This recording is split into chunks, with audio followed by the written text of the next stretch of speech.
ರಾಜ್ಯದ ಹೊಸ ಮುಖ್ಯಮಂತ್ರಿಯಾಗಿ ಪ್ರಮಾಣ ವಚನ ಸ್ವೀಕರಿಸಿದ ಬಸವರಾಜ ಬೊಮ್ಮಾಯಿ ಮೊಟ್ಟಮೊದಲ ಕಾರ್ಯವಾಗಿ ಗುರುವಾರದಂದು ಉತ್ತರ ಕನ್ನಡ ಜಿಲ್ಲೆಯ ನೆರೆಪೀಡಿತ ಪ್ರದೇಶಗಳಿಗೆ ಭೇಟಿ ನೀಡಿ ಪರಿಶೀಲನೆ ನಡೆಸಿ ಅಲ್ಲಿನ ವಸ್ತುಸ್ಥಿತಿಯನ್ನ ಅರಿಯಲಿದ್ದಾರೆ. ಮೊದಲು ಭೇಟಿ ನೀಡುವ ಯಲ್ಲಾಪುರದಲ್ಲಿ ಸಕಲ ಸಿದ್ಧತೆಗಳನ್ನು ಮಾಡಿಕೊಳ್ಳಲಾಗಿದೆ. ಯಲ್ಲಾಪುರ ಪಟ್ಟಣದಾದ್ಯಂತ ಫ್ಲೆಕ್ಸ್ ಮತ್ತು ಬ್ಯಾನರ್ಗಳು ಎಲ್ಲೆಡೆ ರಾರಾಜಿಸುತ್ತಿವೆ.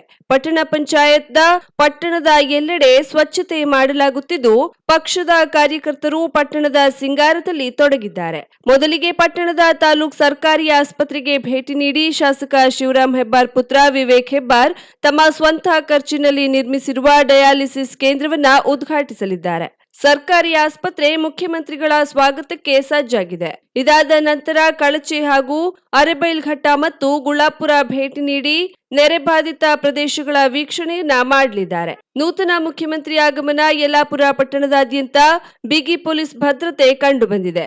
2 ಡಿಎಸ್ಪಿ, 5 ಸಿಪಿಐ, 15 ಪಿಎಸ್ಐ ಹಾಗೂ 250ಕ್ಕೂ ಅಧಿಕ ಎಎಸ್ಐ ಮತ್ತು ಪೊಲೀಸ್ ಸಿಬ್ಬಂದಿಗಳು ಸೇರಿದಂತೆ ಎಲ್ಲೆಲ್ಲೂ ಪೊಲೀಸ್ ಕಣ್ಗಾವಲು ಹಾಕಲಾಗಿದೆ. ಜೊತೆಯಲ್ಲಿ ಅಗ್ನಿಶಾಮಕ ವಾಹನ, dog squad, bomb squad, ambulance ಸ್ಥಳದಲ್ಲಿ ನಿಯೋಜನೆ ಮಾಡಲಾಗಿದೆ. ಒಟ್ಟಿನಲ್ಲಿ ಜಿಲ್ಲಾಡಳಿತ, ತಾಲೂಕಾಡಳಿತ, ಪೊಲೀಸ್ ಇಲಾಖೆ, ಪಟ್ಟಣ ಪಂಚಾಯತ್ ಹಾಗೂ ವಿವಿಧ ಇಲಾಖೆಯ ಅಧಿಕಾರಿಗಳು, ಪಕ್ಷದ ಕಾರ್ಯಕರ್ತರು, ಸಾರ್ವಜನಿಕರು ನಾಡಿನ ದೊರೆಯ ಆಗಮನಕ್ಕೆ ಕಾತರದಿಂದ ಕಾಯ್ತಿದ್ದಾರೆ. ಅಂಕೋಲಾದಲ್ಲಿ ಮುಖ್ಯಮಂತ್ರಿ ಅಧಿಕಾರಿಗಳ ಜೊತೆ ಸಭೆ ನಡೆಸಲಿದ್ದು, ಅಂಕೋಲಾ ನಾಡವರ ಸಭಾಭವನ ಸಭೆಗೆ ಸಿದ್ಧತೆಗೊಳ್ಳುತ್ತಿದೆ. ಪೊಲೀಸ್ ಬಿಗಿ ಭದ್ರತೆ ಒದಗಿಸಲಾಗಿದೆ.